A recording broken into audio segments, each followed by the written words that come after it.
don't start bitching up now. You don't have my product, and you don't have my money. So, see ya. And I wouldn't want to be here. You're incapable of running this shit. Sit your $5 ass down before I make change. This is Detective Nick Peretti, big crazy jarhead, motorcycle freak, reject cop, just like you, Scotty. Yeah, some brothers from Esplanade Gardens, thrill seekers, want to be gangsters. I hate them, so what's up? New Jack City is remembered as one of the most influential crime films of 1991, a story that captured the rise of the crack era, and a cultural moment that changed music, fashion, and cinema forever. But behind the intensity on screen lies a collection of hidden stories, unexpected casting choices, real-life inspirations, and production moments most viewers have never heard. So what really happened behind the camera to create this iconic film? Join us as we reveal the untold secrets of New Jack City that will change the way you see it forever. The story behind New Jack City. At the center of everything is a detail that most people completely misunderstand about the film. When audiences think about New Jack City, they think about illicit substances, the late 1980s, and the rise of Nino Brown. But that's not how this story began. The truth behind how it all started might just surprise you, so keep watching. The original screenplay, written by Thomas Lee Wright, was not about illegal substances at all. It was built around a drug empire, inspired by figures like Frank Lucas and the criminal networks of 1970s Harlem. The tone was closer to The Godfather Part 3 than the gritty, street-level story audiences eventually saw. Then everything changed. When Quincy Jones came across a powerful exposé written by Barry Michael Cooper, he saw something different. The article, published in Spin magazine, was one of the earliest national pieces to fully capture the devastation of the crack epidemic. Jones brought Cooper in to rewrite the script. Cooper did not just make minor adjustments. He changed the drug, the decade, and the entire emotional core of the story. What had once been a period crime narrative became a raw, immediate reflection of a crisis happening in real time. A film that might have been forgotten became one that defined a generation, and that transformation set the stage for everything that followed. The title that came from the streets. Another detail that surprises people is where the title itself came from. It was not created in a writer's room or brainstormed by a studio executive. It came directly from journalism. In 1987, Barry Michael Cooper wrote a cover story for The Village Voice titled, "Kids Killing Kids, New Jack City Eats Its Young." The article focused on the devastating impact of crack cocaine on urban communities, particularly among young people. It was not just a headline, it was a warning. That phrase, New Jack City, captured something larger than a location. It described a mindset, a system, and a generation caught in a cycle of violence and survival. When producers saw the article, they recognized its power immediately. The phrase was adopted, and it became the identity of the film itself. What started as investigative reporting turned into one of the most quoted titles in hip-hop culture, and it gave the film a level of authenticity that no fictional name ever could. But the authenticity of the film did not stop with the writing. It extended directly into the casting, but it did not end there. The performance that created Nino Brown. You see, the role of Nino Brown is now inseparable from Wesley Snipes, but the path to that casting decision is not what most people expect. It did not come from a traditional audition or a long list of screen tests. It came from a music video. In 1987, Michael Jackson released Bad, a short film directed by Martin Scorsese. In that film, Wesley Snipes plays a street antagonist, confronting Jackson's character with a level of intensity that felt completely real. Barry Michael Cooper saw that performance and immediately took notice. There was something about Snipes' presence, the way he carried himself, the way he delivered confrontation that felt authentic in a way actors rarely achieve. Cooper later explained that the performance was so convincing, it felt like Scorsese had pulled someone directly off the street. That moment became the foundation for Nino Brown. Without that short film, the character might have looked completely different. And yet, even after being chosen, Snipes was not convinced he was meant to play that role. Snipes fought to play the cop, not the villain. What makes the casting even more interesting is that Wesley Snipes did not initially want to play Nino Brown at all. He wanted to be the hero. Specifically, he wanted the role of Scotty Appleton, the determined detective working to take down the drug empire. To him, that was the more traditional path, the character audiences would root for. But Mario Van Peebles and Barry Michael Cooper saw something different. They believed that Nino Brown was the role that would define him. It was more complex, more dangerous, and ultimately more memorable. Convincing Snipes was not easy, but they persisted. And in the end, that decision changed everything. Nino Brown became one of the most iconic villains in film history, a character whose influence extended far beyond the screen into music, fashion, and culture. If Snipes had played Scotty instead, the film would still exist, but it would not be the same film. And the same can be said for another role that nearly went to someone else. The role that almost changed careers. Now, speaking of characters, remember that of Pookie, which is one of the emotional anchors of the film, and it is impossible to imagine anyone other than Chris Rock playing it. But he was not the first choice. That role was initially offered to Martin Lawrence, who, by many accounts, delivered a stronger audition. He secured the role. Everything seemed set. Then tragedy struck. His mentor, Robin Harris, passed away suddenly in 1990. The loss hit Lawrence hard. It changed his focus and his priorities, and he made the decision to step away from the project entirely. That opened the door for Chris Rock. What followed was a performance that would define one of the most heartbreaking arcs in the film. Sometimes casting decisions are shaped by scheduling or contracts. In this case, it was shaped by loss. And that loss indirectly gave the film one of its most unforgettable characters. And here comes the interesting part. Drug dealers thought the Pookie scene was a documentary. And here comes the interesting part. To show why Chris Rock was the right choice, his portrayal of Pookie was so convincing, it blurred the line between performance and reality. Years after the film's release, he spoke about experiences that sound almost unbelievable. People would approach him on the street, not as an actor, but as the character. Some believed he was genuinely struggling with addiction. In certain cases, individuals would even place drugs into his pocket, assuming they were helping him. Rock later clarified that he had never used crack and had only minimal experience with drugs in his personal life. What audiences were seeing was pure performance, but the realism was so strong that it created confusion in the real world. That speaks to the power of the film's portrayal of addiction and the way it captured something painfully accurate about that era. But not every powerful moment in the film came from careful planning. The Pookie chase was improvised because they ran out of money. One of the most energetic sequences in the film, the chase between Scotty and Pookie, did not unfold the way it was originally intended. The initial plan involved a full car chase, something larger in scale and more traditional for a crime film. But the production ran into financial trouble. The budget was stretched, and certain scenes became impossible to execute as planned. Instead of abandoning the moment entirely, the team adapted. Ice-T, playing Scotty, chased Chris Rock on foot while Rock rode a bicycle.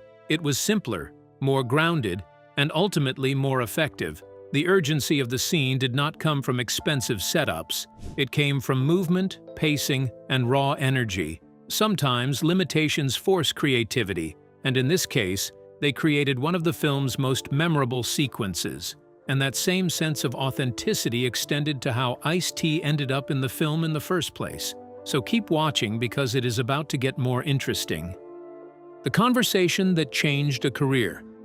Ice-T's casting did not come from a formal process filled with callbacks and auditions. It came from a moment. Mario Van Peebles reportedly overheard him speaking at a nightclub, catching a glimpse of his personality and attitude in a completely natural setting. There was something in the way he spoke, something in his perspective, that felt right for the character of Scotty Appleton. That authenticity mattered. Ice-T was not just playing a role, he was bringing elements of his real-life experiences into the performance. But accepting that role was not an easy decision. At the time, he was already established in music, and playing a police officer carried risks. There was a real concern that it could damage his credibility in the rap world, so he asked people he trusted for advice, including individuals from his past. Their reaction surprised him. Instead of questioning the decision, they were excited. They saw the opportunity, not the risk, and that support helped him move forward. But even with all that preparation, not everyone's experience on set went smoothly, and this next fact is one of those moments, so stay tuned. Judd Nelson couldn't get onto his own set. When Judd Nelson arrived for his first day of filming, something unexpected happened. Security on set, reportedly connected to the Nation of Islam, did not recognize him.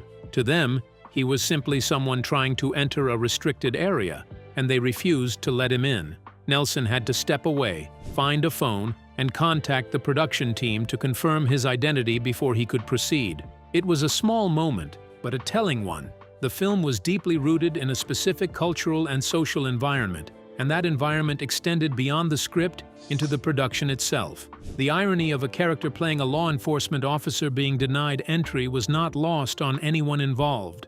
It was a reminder that authenticity does not just come from writing or acting. It comes from the people, the atmosphere, and the reality surrounding the film. And when all of those elements come together, they create something that lasts far beyond its release. Clint Eastwood helped get the film made. There is a moment in the story of New Jack City that sounds almost too unlikely to be true. Before the film ever reached production, before audiences met Nino Brown or stepped inside the Carter, the entire project was at risk of falling apart.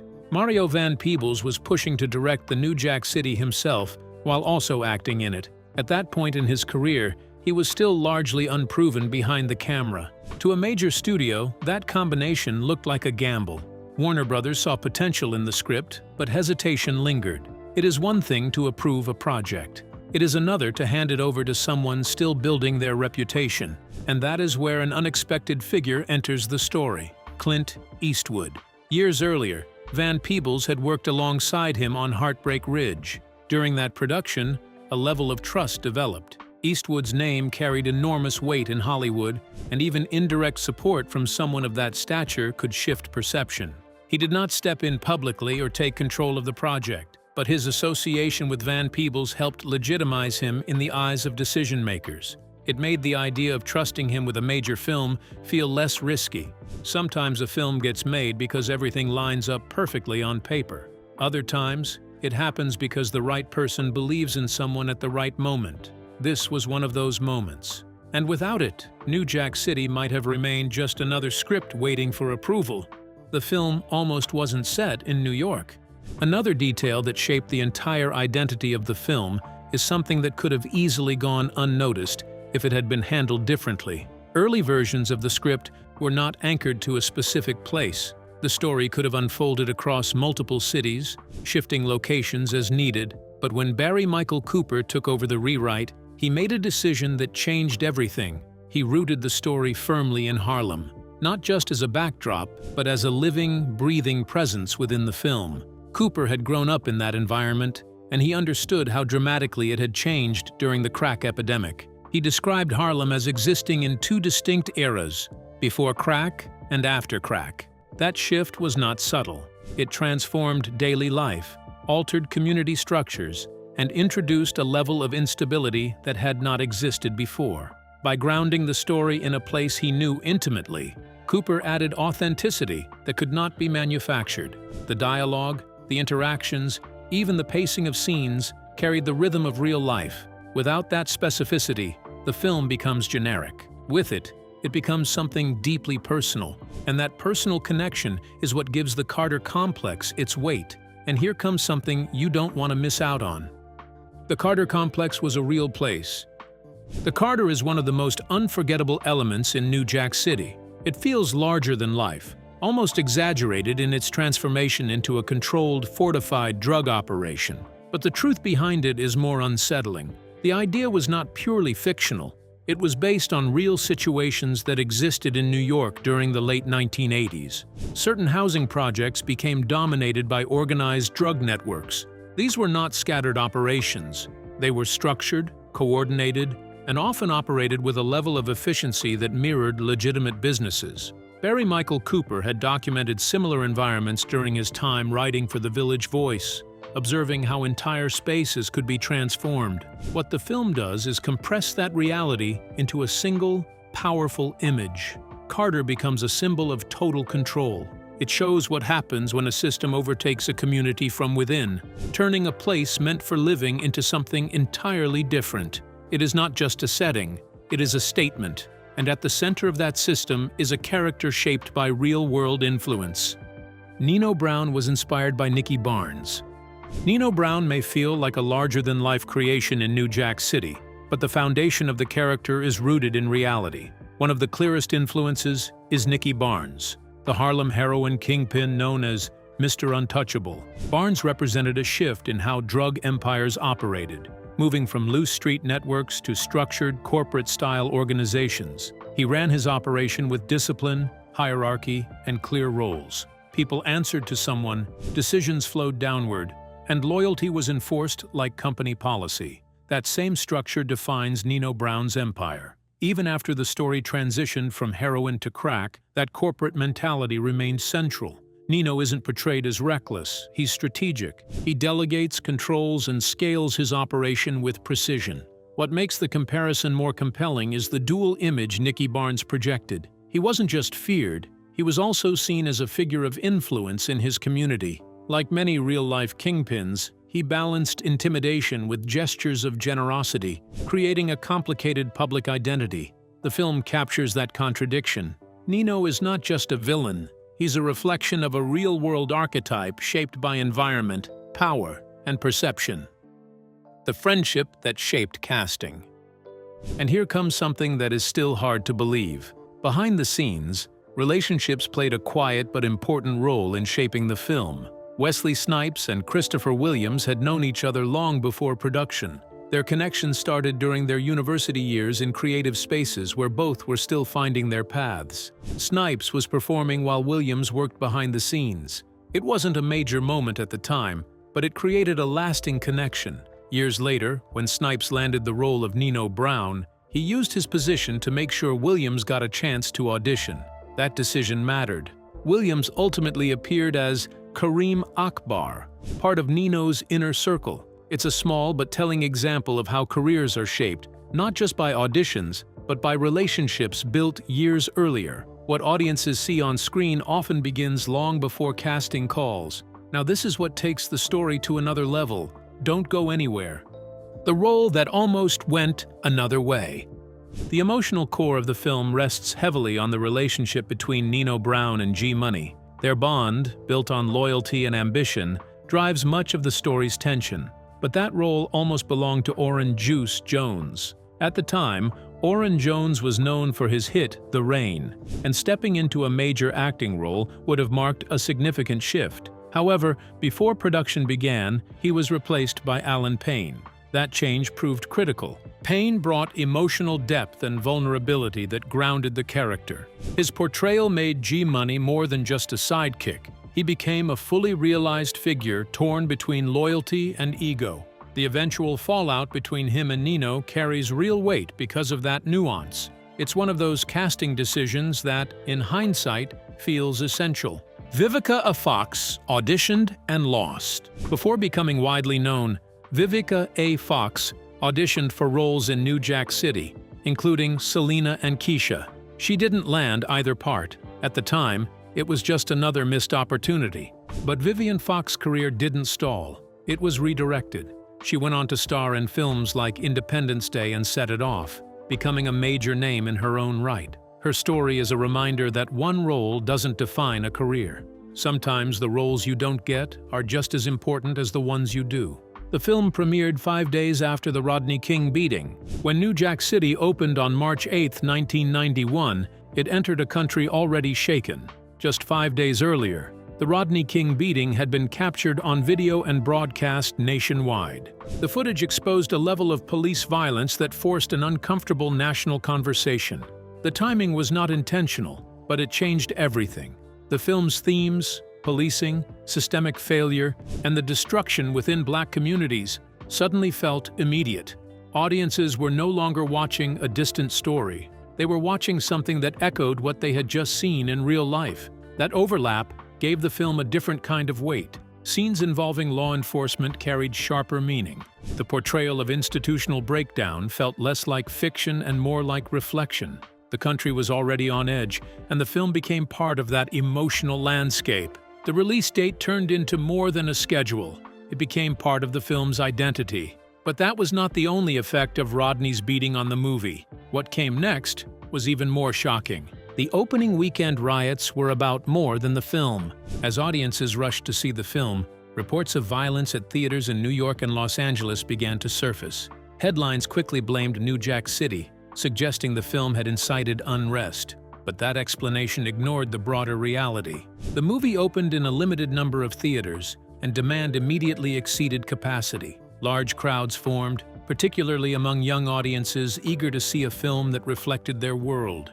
Many were turned away when tickets sold out. In a tense national climate, that frustration escalated. Ice-T later described incidents where crowds locked out of screenings began vandalizing property. Windows were broken, cars damaged, and the narrative formed that the film itself had caused the chaos. But the film was not the root cause. It was the setting. The reaction was shaped by limited access, heightened emotions, and a country already dealing with anger in the aftermath of Rodney King.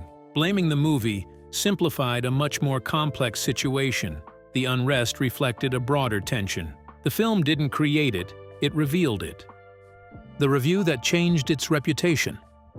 Critical response can define how a film is remembered, and in this case, Roger Ebert offered a perspective that stood apart. He gave New Jack City 3.5 stars and addressed something many critics overlooked. Referencing ideas linked to François Truffaut, Ebert noted how difficult it is to make a true anti-drug or anti-crime film. The lifestyle often appears exciting before consequences are shown, leaving audiences with a sense of admiration rather than caution. Ebert argued that New Jack City succeeded where others failed. It presented the rise, the power, money, and influence, but refused to let that be the final message. The consequences were unavoidable. The empire collapsed. The cost became clear. At a time when some critics dismissed the film as exploitation, this interpretation reframed it. It positioned the story as deliberate rather than sensational, helping solidify its long-term reputation. And here is the deal breaker. The film and a music genre share the same origin. Before writing New Jack City, Barry Michael Cooper was a journalist at The Village Voice. In 1987, while covering producer Teddy Riley, Cooper used the phrase New Jack Swing to describe a new sound blending reggae and blues with hip-hop. The term caught on and became the defining label for a major musical movement. What makes this connection remarkable is that the same person who named the genre also wrote the film that carried its identity. New Jack City and New Jack Swing were born from the same observation, a changing cultural landscape shaped by music, environment, and experience. The connection is rarely discussed, but it ties the film directly to one of the era's most influential sounds. The film helped shape hip-hop culture. Now, speaking of the music world, it will surprise you to know that the influence of New Jack City extended far beyond cinema. The name Cash Money Records, which later launched Lil Wayne, Drake, and Nicki Minaj, comes directly from the Cash Money brothers in the film. That influence continued into music itself. Lil Wayne's Thaw Carter album series references the Carter complex, while artists like Wayne and Tyga have adopted variations of Nino from New Jack City as part of their identity. The film didn't just reflect hip-hop, it contributed to its language. It gave artists imagery, names, and ideas that would be reused for decades. The soundtrack was a major success.